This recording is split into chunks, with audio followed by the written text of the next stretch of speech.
अब ये आपके लिए सेकंड होमवर्क, कमेंट करोगे तो लिखना होमवर्क 1 का आंसर ये, होमवर्क 2 का आंसर ये, क्योंकि आपके लिए सेकंड होमवर्क है। क्योंकि डिक्टो पिछली क्वेश्चन की तरह है। क्या हो रहा है? Two car run to the place at a speed of 45 and 60 kilometre per hour. If the second car takes 5 hour less. Simple है, पिछले क्वेश्चन से थोड़ा उल्टा है। पिछले क्वेश्चन में हमने क्या किया था? स्पीड को कम कर दिया था। इस बार देखो, ओरिजिनल स्पीड जो 45 थी नई 60 हो गई, यानी स्पीड का रेशो क्या बना? स्पीड का रेशो बना, अगर 15 से डिवाइड कर लूँ तो 3:4। तो स्पीड का रेशो अगर 3:4 बना तो टाइम का रेशो क्या बन जाएगा? 4:3।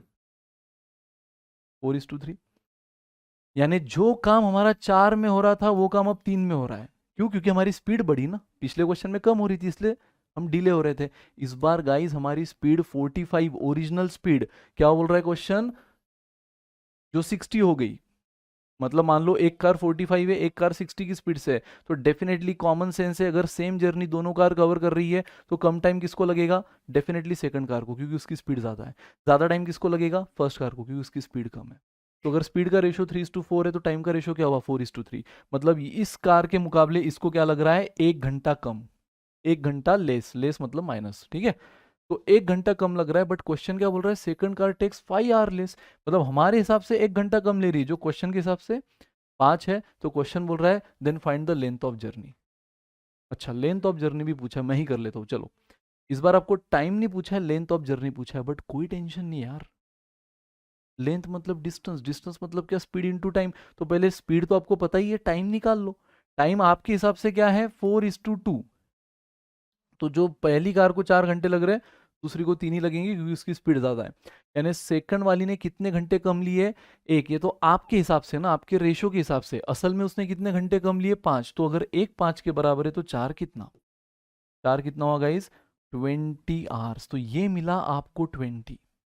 ये जो एक्चुअल टाइम है आपने 4 माना, ये 4 एक्चुअल में किसके बराबर है? 20 आवर्स। तो गाइस स्पीड 45 है, टाइम 20 है, 45 इंटू 20 कितना हुआ? 900 किलोमीटर। डिस्टेंस कितना हुआ? 900 किलोमीटर। अब आप बोलते सर अगर इससे जाते तो ये करके देख लो। कितने से डिले हो रहा है? 1 से, जो हमारे डिले नहीं, सॉरी, कितने से टाइम बच रहा है इसका? 1 घंटे से। जो क्वेश्चन बोल रहा है 5 घंटे के बराबर है। तो 3 इज हाउ मच? देख लो, क्रॉस मल्टीप्लीकेशन। ये कितना आया? 15 आवर्स। मतलब three is equal to what? Actual में 15 आवर। तो यार टाइम आपको 15 आवर दे दिया है, स्पीड कितनी है? 60। 15 × 60 अगेन कितना हुआ? 900 किलोमीटर। Speed into time. आप ये सिचुएशन का स्पीड इनटू टाइम लो, या इस सिचुएशन का स्पीड इनटू टाइम लो, सेम ही आया। कंफ्यूज नहीं होते। सुनो सुनो सुनो, बहुत अच्छी से समझो, बहुत अच्छी से समझो गाइस। सिंपल है, आपको फर्स्ट जर्नी की स्पीड दी थी 45, फर्स्ट कार की, और सेकंड कार की स्पीड दी थी, दो कार दिया है, तो दूसरी कार थोड़ी फास्ट है 60। तो स्पीड का रेशो क्या बना गाइस? 3:4 बराबर 3:4। तो डेफिनेटली टाइम का रेशो क्या बन जाएगा? 4:3। मतलब जो 4 घंटे की जर्नी है पहली कार की, दूसरे कार को सिर्फ 3 ही घंटा लग रहा है, क्योंकि उसकी स्पीड ज्यादा है। कॉमन सेंस है ना। यानी कितना कम लग रहा है? फर्स्ट कार के मुकाबले सेकंड को कितना कम लग रहा है? 1। बट ये तो हमारे रेशो के हिसाब से ना, क्वेश्चन के हिसाब से। Second car takes 5 hour less, यानी हमारा 1 एक्चुअल में 5 है, तो हमारा 4 एक्चुअल में कितना? मैं क्या निकाल रहा हूं? Actual time taken by first car. First car की एक्चुअल स्पीड पता है, उससे रेशो मिल गया हमें, दोनों की स्पीड से, एक्चुअल स्पीड से। फिर टाइम का रेशो निकाल लिया, बट टाइम एक्चुअल कहाँ पता है हमें? हमें टाइम का रेशो पता है, तो अब एक्चुअल टाइम निकल जाएगा, क्योंकि पहली कार के मुकाबले दूसरे को कितना ज्यादा लगा है? पहली कार के मुकाबले दूसरे को कितना कम लगा है? 1 घंटा कम लगा है। पहली के मुकाबले दूसरे को 1 घंटा कम लगा है। तो 1 घंटा जो कम लगा है वो तो हमारे रेशो के हिसाब से, एक्चुअल क्वेश्चन बोल रहा है 5 घंटे कम लगे। तो 1 is 5, then 4 is how much? Cross multiply कर लो, 20 आवर्स।